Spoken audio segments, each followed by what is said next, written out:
नमस्कार मित्रों, मैं नितेश बहुगुणा स्वागत करता हूं आपका प्रतिज्ञा पाठशाला के YouTube चैनल पर। जैसा कि आपको पता है, आज भी हमारा फर्स्ट चैप्टर कंप्लीट नहीं हुआ है। आज हम फर्स्ट चैप्टर की वीडियो नंबर 6 पे हैं और हमने पीछे की वीडियो में हमने 3 चीजों पर डिस्कशन कर लिया है। किस किस पर किया हमने डिस्कशन किया स्वतंत्रता प्राप्ति के समय अपने कृषि के क्षेत्र पर, हमने डिस्कशन किया स्वतंत्रता प्राप्ति के टाइम पर औद्योगिक क्षेत्र पर, हमने डिस्कशन किया स्वतंत्रता प्राप्ति के समय विदेशी व्यापार पर। और आज हम डिस्कशन करने वाले हैं स्वतंत्रता प्राप्ति के समय अपनी जनांकी की स्थिति पर, कि हमारे जनांकी की स्थिति कैसी थी। ठीक है, तो चलो स्टार्ट करते हैं अपने टॉपिक पर। इससे पहले हम एक एनसीईआरटी का क्वेश्चन लेने वाले हैं जो कि साथ साथ चल रहा है। देखो क्वेश्चन क्या है, औपनिवेशिक शासन काल में, मतलब जब हमारे ऊपर अंग्रेजों का शासन था, भारतीय संपत्ति के निष्कासन, किसका निष्कासन हो रहा है? भारतीय संपत्ति का।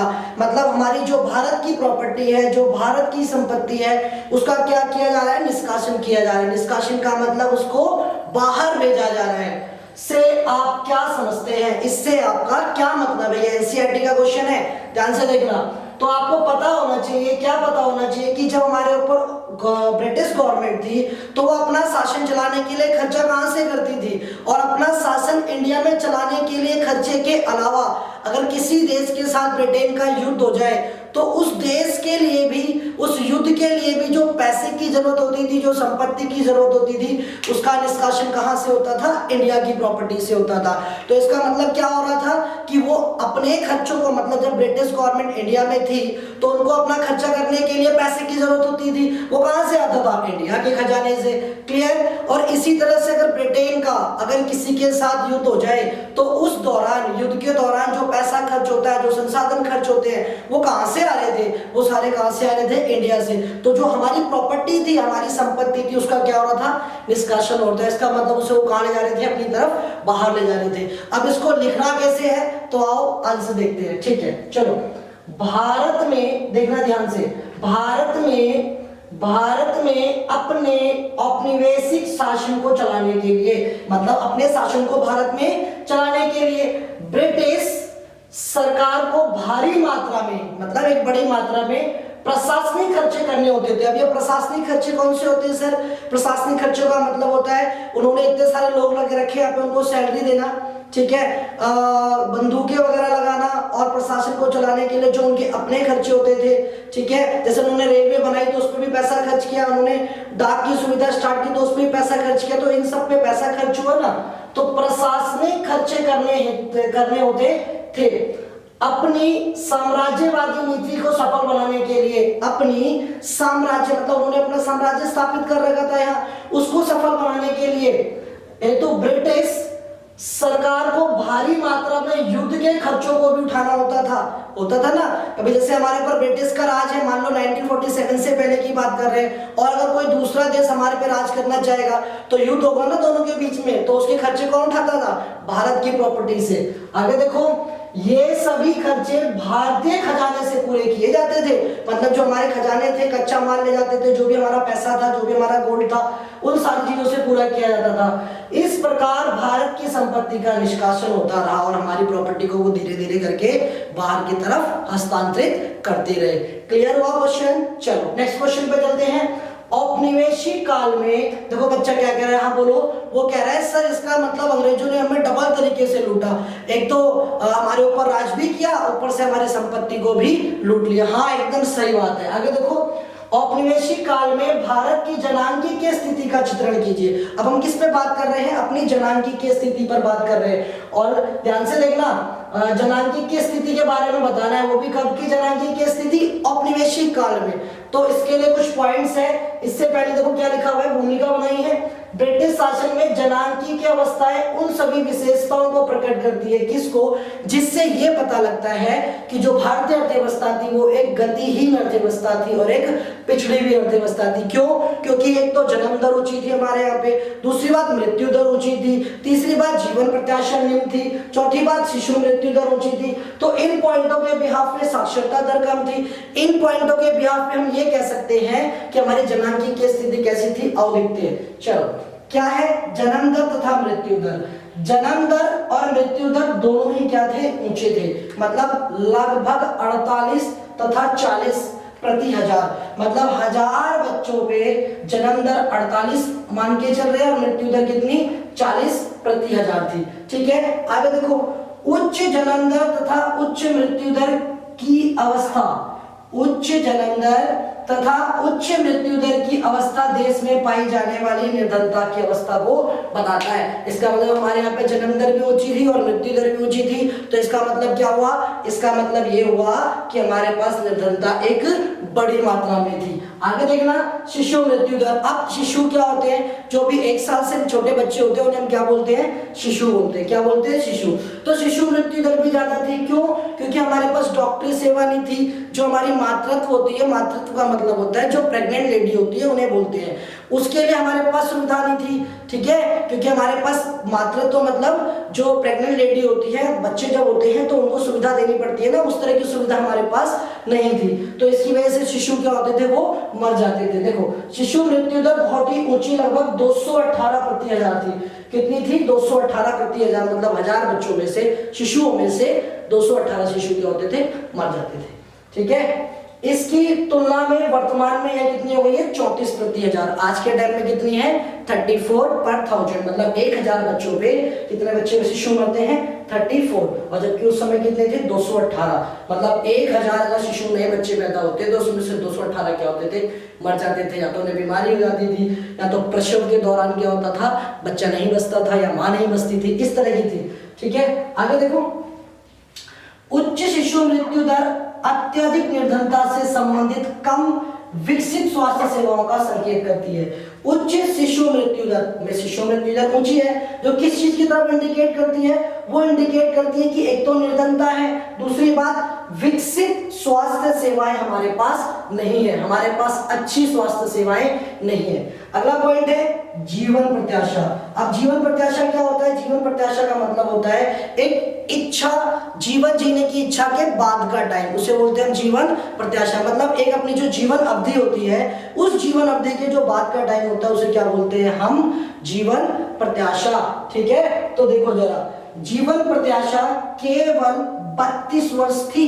कब, स्वतंत्रता प्राप्ति के समय कितनी थी, 32 वर्ष, और आज कितनी है, देखो 68 वर्ष, कितनी है, 68 वर्ष। उस समय कितनी थी, 32 वर्ष। देखो बच्चा कह रहा है मतलब सर वो उस समय जो है 32 वर्ष की उम्र में आदमी मर जाता था। नहीं, ऐसा नहीं है। जीवन प्रत्याशा का मतलब होता है जो भी एक अपनी जीवन जीने की अवधि है, मतलब जितनी उसकी इच्छा है, उससे बाद का टाइम, तो उससे बाद के टाइम में आदमी कितना तक जीता था, 32 वर्ष, ये औसत है।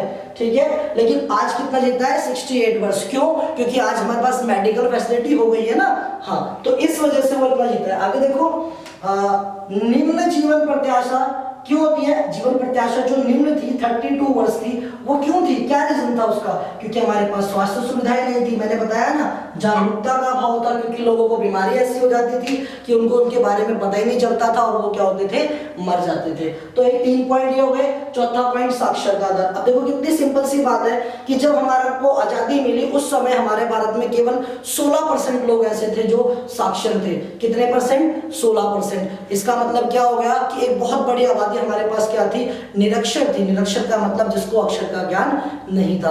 और इससे भी खतरनाक बात तो ये थी कि महिलाओं की, मतलब जो हमारे घर में माँ होती है, बहन होती है, उनकी केवल 7% थी, मतलब केवल 7% महिलाएं जो थी वो क्या थी, शिक्षित थी। ठीक है, देखो एक बार, साक्षरता दर लगभग 16% थी। कितनी थी, 16% थी। यह भी सामाजिक तथा आर्थिक पिछड़ेपन की निशानी है, क्योंकि लोग पढ़े हुए नहीं थे तो समाज क्या था, पिछड़ा था। इकोनॉमिकली क्या थे, पिछड़े हुए थे। आगे देखो, स्त्री साक्षरता दर। देखो बच्चा क्या कह रहा है, वो कह रहा है सर महिलाएं पढ़ी लिखी क्यों नहीं थी, भाई हम लोग लिंग भेद करते थे, मतलब हम लोग महिलाओं को पढ़ने जाने नहीं देते थे। क्लियर हो गया आपको भी, हाँ चलो ठीक, आगे देखते हैं। स्त्री साक्षरता दर और दुखद थी। कितनी दुखद थी, 7%। यह क्यों थी, यह लिंग भेद की सूचक है। लिंग भेद का मतलब क्या हो गया कि भाई उस समय स्वतंत्रता प्राप्ति के समय की कंडीशन क्या थी, आज भी है लिंग भेद। ठीक है, तो ये क्या थी कंडीशन, कंडीशन ये थी कि महिलाओं को पढ़ने जाने नहीं देते थे। तो इसका मतलब साक्षरता दर भी क्या थी, हमारी कम थी। एक फटाफट से क्विक रिवीजन लेते हैं। ठीक है, क्वेश्चन क्या था, क्वेश्चन ये था औपनिवेशिक काल में भारत की जनांगी की स्थिति कैसी थी। ठीक है। तो जनांकी की स्थिति को नापने के लिए हमने कितने पैरामीटर बनाए सर? 4 बनाए। कौन कौन से? जन्म दर, मृत्यु दर, शिशु मृत्यु दर, जीवन प्रत्याशा, और क्या बनाई हमने? और हमने बनाई लास्ट में साक्षरता दर। देखो जल्दी से, उच्च जन्म दर, उच्च मृत्यु दर, मतलब ज्यादा बच्चे पैदा होते थे और ज्यादा मरते थे। क्यों ऐसा था? ऐसा क्या रीजन था? क्योंकि हमारे पास स्वास्थ्य सुविधाओं का अभाव था। ठीक है। आगे शिशु मृत्यु दर भी ज्यादा थी। क्यों? क्योंकि प्रसव के दौरान जो बच्चा होता था उसको नहीं बचाया जा सकता था, या तो उसे कोई बीमारी हो जाती थी, हमें पता नहीं चलता था, जिससे हमें पता लगता है कि हमारी अर्थव्यवस्था कैसी थी। तो बताओ जल्दी से, पिछड़ी हुई थी। क्लियर? चलो नेक्स्ट पॉइंट था हमारा क्या? जीवन प्रत्याशा। और जीवन प्रत्याशा हमारी क्या थी? 38। कितनी थी? 32, सॉरी कितनी थी? 32 वर्ष थी। और अब कितनी है? 68। जीवन प्रत्याशा भी हमारी क्या थी? निम्न थी। एक आखिरी पॉइंट, साक्षरता दर। साक्षरता दर कैसी थी हमारी? साक्षरता दर सब बहुत ही कम थी। केवल 16% लोग पढ़े लिखे थे, वो भी कितने में से? टोटल पॉपुलेशन में से 16% लोग पढ़े लिखे थे। और महिलाओं की स्थिति तो और भी खतरनाक थी। कितनी थी? केवल 7%। ठीक है, क्लियर हो गया। नेक्स्ट क्वेश्चन की तरफ चलते हैं। नेक्स्ट क्वेश्चन हमारा इंपॉर्टेंट भी है, जरा ध्यान से देखना। क्वेश्चन क्या कह रहे हैं? जनांकी के संक्रमण के प्रथम से द्वितीय सोपान। ठीक है, कंफ्यूज मत होना। जनांकी के संक्रमण के प्रथम से द्वितीय सोपान मतलब पहली स्टेज से दूसरी स्टेज की तरफ की ओर संक्रमण। संक्रमण का मतलब होता है फैलना। जैसे आपने बीमारियों का सुना होगा ना कि बीमारियों का संक्रमण हो रहा है, क्या हो रही है? बीमारियां फैल रही है। तो ऐसे ही जनांकी के संक्रमण मतलब जनसंख्या क्या हो रही थी? फैल रही थी, और वो भी प्रथम से द्वितीय सोपान की ओर, मतलब एक स्टेज से दूसरे स्टेज की ओर। ठीक है, की व्याख्या करो। आगे देखो, इसी क्वेश्चन को वो ऐसे भी दे सकता है। कैसे? कि जनांकी के परिवर्तन के इतिहास में, जनांकी के परिवर्तन के इतिहास में सन 1921 को महाविभाजन का वर्ष क्यों माना जाता है? ऐसा क्या है 1921 में क्या हुआ कि महाविभाजन का वर्ष माना जाता है? 1 मार्क्स का क्वेश्चन भी बनता है यहाँ से, वो 1 नंबर में पूछ लेगा कि महाविभाजन का वर्ष किस वर्ष को माना जाता है। तो आपको पता होना चाहिए किस वर्ष को माना जाता है? 1921 को। अच्छा, अब 1921 में ऐसा क्या हुआ था कि जो है इसको महाविभाजन का वर्ष बोला जाता है? क्योंकि उस समय हमारी जनसंख्या क्या हो रही थी? बहुत तेजी से बढ़ रही थी। 1921 से पहले तो क्या हो रहा था? जनसंख्या कभी ज्यादा हो जाती थी और कभी कम हो जाती थी। अब हमें कैसे पता लग रहा था? क्योंकि हमने जनगणना की थी। और जनगणना सबसे पहले कब स्टार्ट हुई थी? जनगणना सबसे पहले आधिकारिक तौर पर कब हुई थी? 1881 में। 2 क्वेश्चन बन गए 1 मार्क्स के, ध्यान रखना। फिर हम ना क्या करेंगे, थोड़े टाइम बाद जब हमारा सिलेबस थोड़ा आगे चला जाएगा तो उसके बाद हमने 1 मार्क्स की सीरीज स्टार्ट करनी है कि एमसीक्यू टाइप क्वेश्चंस कैसे आते हैं, उसकी सीरीज भी हम स्टार्ट करने वाले हैं। ठीक है, फिलहाल पहले यहाँ देखो। तो यहाँ से 2 क्वेश्चन हो गए 1 मार्क्स के। कौन से? एक तो महाविभाजन का वर्ष कौन सा होता है? 1921। दूसरी बात कि सबसे पहली जनगणना आधिकारिक तौर पर कब हुई? तो आधिकारिक तौर पर 1881 में। क्लियर हुआ? क्वेश्चन की तरफ लौटो। क्वेश्चन क्या कह रहा है? जनांकी के संक्रमण के प्रथम से द्वितीय सोपान की ओर से आप क्या समझते हैं? और एक बार वो कह रहा है 1921 को महाविभाजन का वर्ष क्यों कहा जाता है? क्लियर? चलो इसके आंसर को देखते हैं। मैंने बता दिया 1921 को महाविभाजन का वर्ष क्यों कहा जाता है, क्योंकि 1921 से पहले जनसंख्या कभी बढ़ रही थी और कभी घट रही थी, लेकिन 1921 के बाद से क्या हुआ, जनसंख्या कभी घटी नहीं। लेकिन 1951 से 1951, देखो यहाँ पे लिखा होगा ये रहा, 1951 के बाद तो ऐसा हुआ जनसंख्या में विस्फोट हुआ। लेकिन जनसंख्या के बढ़ने का क्या मतलब है? देखो अगर जनसंख्या बढ़ गई तो जनसंख्या बढ़ने का मतलब क्या हुआ, सरकार को अब कहां पे पैसा खर्च करना पड़ रहा है, कहां पे खर्च करना पड़ रहा है, अब जनसंख्या के रख रखाव पे खर्च करना पड़ रहा है, डेवलपमेंट पे पैसा खर्च नहीं हो रहा। जैसे कि आपने अभी देखा होगा कोरोना काल चल रहा है, तो कोरोना काल में क्या हो रहा है, गवर्नमेंट डेवलपमेंट में पैसा खर्च नहीं कर रही, लोगों को बचाने के लिए पैसा खर्च कर रही है, लोगों की जरूरतों को पूरा करने के लिए पैसा खर्च कर रही है।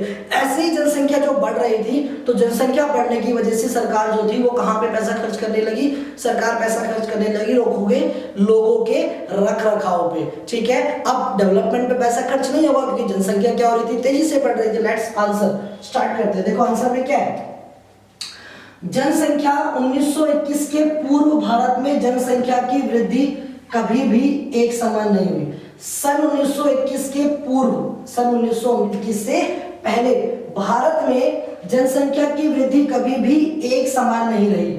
जनसंख्या के आकार में उतार चढ़ाव होते रहे, कभी बढ़ जाती थी, कभी घट जाती थी। कब? 1921 से पहले। किसी एक जनसंख्या में बढ़ जाते और दूसरी में घट जाते थे। जब जनसंख्या जब काउंट करते काउंटिंग होती तो काउंटिंग में किसी एक साल तो जनसंख्या बढ़ी हुई दिखती, किसी एक साल जनसंख्या घटी हुई दिखती। रीजन क्या था? क्योंकि बीमारियां इतनी हो जाती थी कि लोग क्या होते थे, मर जाते थे। ठीक है, आगे देखो सन 1921 के बाद 1921 के बाद क्या हुआ? जनसंख्या में निरंतर वृद्धि दर्ज की गई। लगातार वृद्धि क्या होती गई? बढ़ती गई, मतलब सॉरी वृद्धि होती गई, जनसंख्या क्या हो गई? लगातार बढ़ती गई। ठीक है, 1921 के बाद जनसंख्या घटी नहीं। देखो लगातार बढ़ती जनसंख्या से, जब जनसंख्या धीरे धीरे बढ़ रही थी, कब से? 1921 से। लेकिन 1921 से पहले तो जनसंख्या बढ़ भी रही थी और घट भी रही थी। रख रखाव निवेश पर अत्यधिक भार बढ़ गया, मतलब अब सरकार कहां पे पैसा खर्च करने लगी? रख रखाव पर, उनकी देखरेख पर। ठीक है, डेवलपमेंट में कम। जब रख रखाव निवेश बढ़ता है, मतलब जब रख रखाव पे निवेश ज्यादा होता है तो क्या होता है? समृद्धि परक निवेश कम हो जाता है, मतलब हम अपने डेवलपमेंट में पैसा कम खर्च पाते हैं। क्लियर हो रहा है? हाँ सर, ठीक। आगे देखो स्वतः, अगर नहीं हो रहा होगा तो क्या करोगे? अच्छा, कमेंट बॉक्स में कमेंट। ठीक, आगे देखो स्वतंत्रता के समय, और दूसरी बात बोर्ड पे ध्यान रखो, स्वतंत्रता के समय जब हमें स्वतंत्रता मिली, उच्च रख रखाव तथा निम्न समृद्धि, क्योंकि हमें तो स्वतंत्रता 1947 में मिली और 1921 के बाद जनसंख्या घटी नहीं, तो जब हमारे को क्या हुआ? जब हमें स्वतंत्रता मिली तो उस दौरान सरकार ज्यादातर पैसा कहाँ खर्च कर रही थी? रख रखाव पर।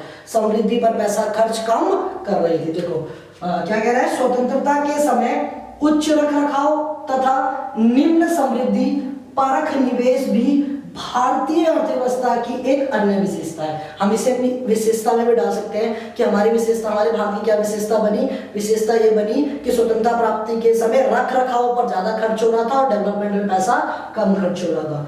ठीक है, इसके पिछड़ेपन तथा गतिहीनता को भी दर्शाता है। किसके पिछड़ेपन? अर्थव्यवस्था के पिछड़ेपन। आगे देखना ध्यान से, सन 1951 तथा जनसंख्या में होने वाली वृद्धि चौंकाने वाली थी। इसका मतलब सन 1951 में जनसंख्या में होने वाली वृद्धि चौंकाने वाली थी। ठीक है, यहाँ पे में करो इसे। ठीक है, यहाँ पे क्या आएगा? में। ठीक, सन 1951 में जनसंख्या में होने वाली वृद्धि कैसी थी? चौंकाने वाली थी, मतलब जनसंख्या क्या हुई? बहुत तेजी से बढ़ी। ठीक है, क्वेश्चन में आ सकता है, क्वेश्चन आ सकता है पेपर में 1 मार्क्स का। क्या क्वेश्चन बनेगा कि जनसंख्या में तेजी से वृद्धि किस वर्ष हुई? तो आपको पता होना चाहिए किस वर्ष हुई? 1951, 1951। दोनों क्वेश्चन में कंफ्यूज मत होना। महाविभाजन का वर्ष 1921 और विस्फोटक वृद्धि 1951। ठीक है, आगे देखते हैं। सन 1951 के पश्चात से ही जनसंख्या में विस्फोटक वृद्धि हुई। कब से? 1951 के पश्चात से। ठीक है, विस्फोटक वृद्धि हुई तथा जनसंख्या विस्फोट के रूप में देश में एक भयंकर चुनौती का सामना करना पड़ा। ठीक है, आरंभ हो गया, मतलब हम क्या करने लगे? अब जनसंख्या के ऊपर ज्यादा फोकस करने लगे। कब से? 1951 से। ठीक है, आपको ये तीनों क्वेश्चन समझ में आए होंगे, क्लियर हो गया। अब हम नेक्स्ट वीडियो में मिलेंगे। अब हमारी 2 वीडियो और आएगी, उसके बाद हमारे चैप्टर क्या हो जाएगा?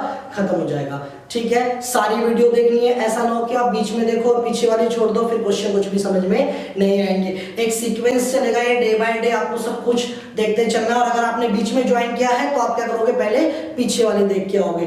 क्लियर हो गया। अब हम नेक्स्ट वीडियो में जो डिस्कस करने वाले हैं वो किन किन टॉपिकों पे करने वाले हैं। अब हम डिस्कस करने वाले हैं अपनी व्यवसायिक संरचना पे, ठीक है, आधारिक संरचना पे और कुछ एक एक्स्ट्रा क्वेश्चंस पे।